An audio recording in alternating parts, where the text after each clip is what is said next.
Caddelerde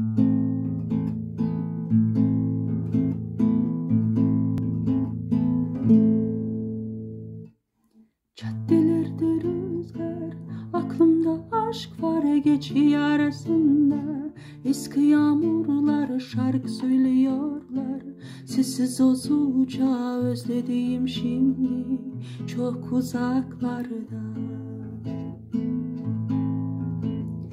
Deli dolu günler, hayat güzel de kahkahalarıyla. Günler geçer de ellerim uzanmaz, dokunamam ki özlediğim şimdi çok uzaklarda. O da özlüyormuş, benim bir tanem çok üşüyormuş. Ben olmayınca öyle yazıyor son mektubunda. O da özlüyormuş, benim bir tanem hep ağlıyormuş. Ben olmayınca öyle yazıyor son mektubunda.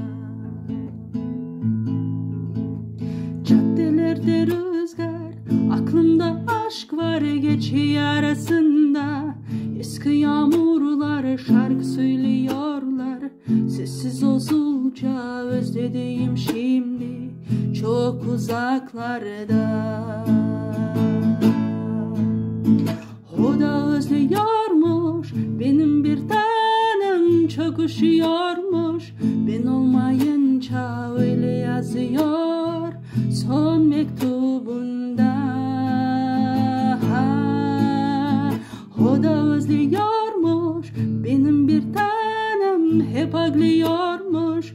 Ben olmayınca öyle yazıyor son mektup.